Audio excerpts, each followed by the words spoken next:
Halo semua, kembali lagi bersama channel Theophilus. Pada video kali ini kita akan membahas seorang wanita muslim yang pada akhirnya menjadi pengikut Yesus. A crowd started to gather. The men were chanting in Arabic, Allahu Akbar, Allahu Akbar.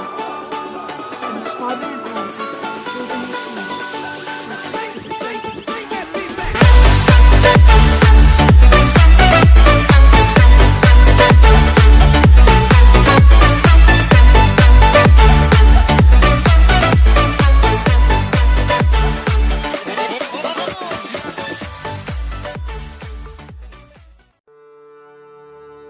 crowd. A crowd started to gather. The men were chanting in Arabic, Allahu Akbar, Allahu Akbar. And my father and I, as I was holding his hand, were pushed to the front of this crowd. In the center of this crowd was an Arabic woman, dressed just like this, and she was tied up and she was sitting on a box. Next to her was an Arabic man, and he did a traditional Islamic prayer on the floor. And he got up from the floor, and from his side, he pulled out this very long golden sword, and he beheaded the woman. My legs are shaking, and my heart is going fast. And my father said, if you don't listen to the teachings we're instilling in your life, this will happen to you one day.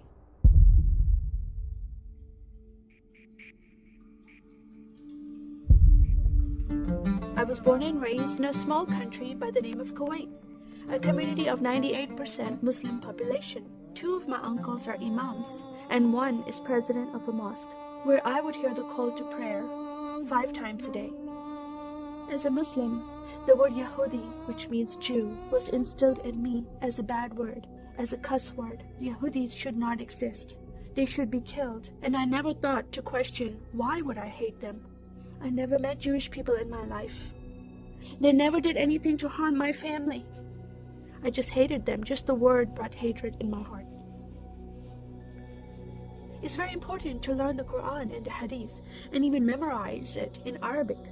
I even entered a competition where you recite a long chapter in front of Islamic leaders and teachers.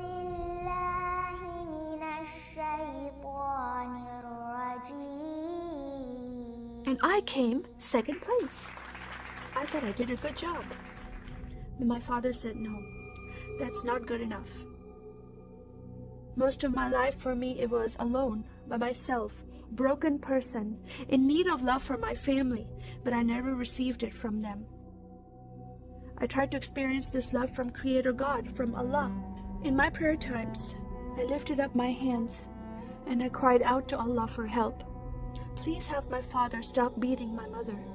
Please have my father stop beating me. But no help came. God is not a personable God to Muslims. God doesn't say, I love you. Saddam Hussein horses came in the middle of the night and invaded the small country of Kuwait. And then they came to my city and they destroyed property and they looted people's home and they stole possessions and they killed the men and they raped the women.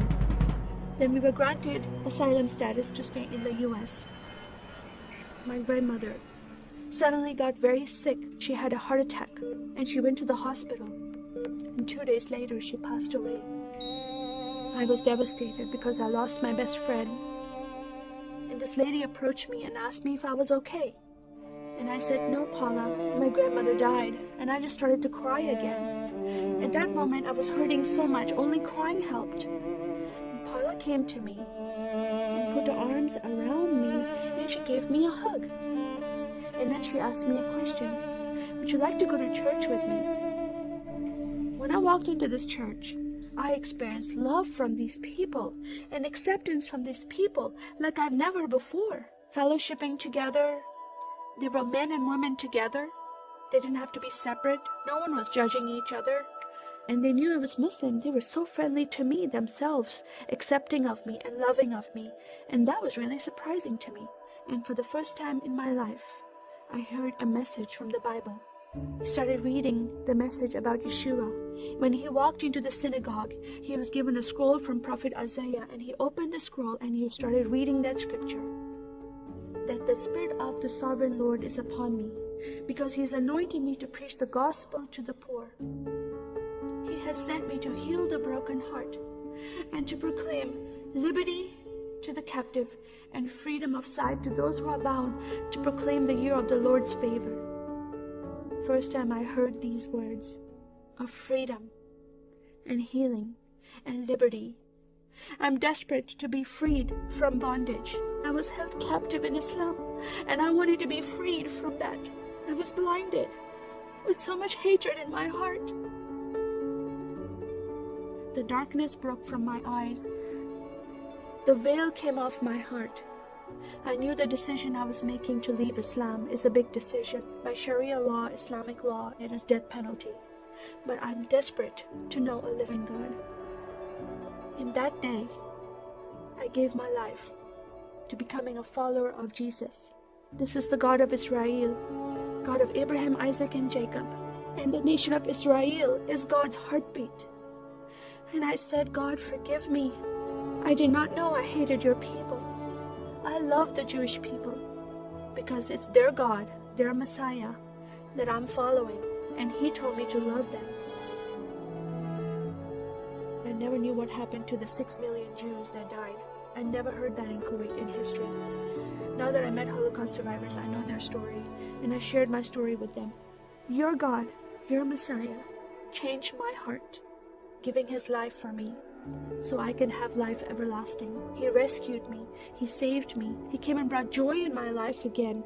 And I'm a blessed woman.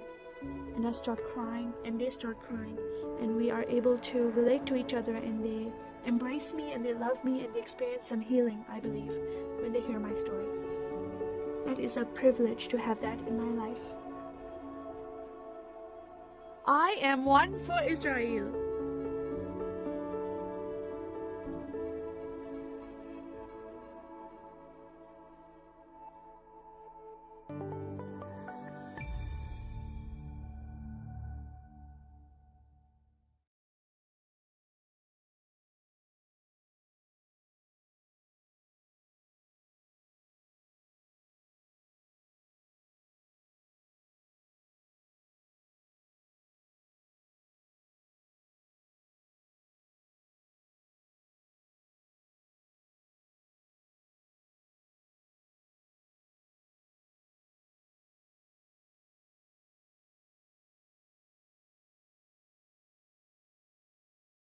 Terima kasih sudah menonton video ini.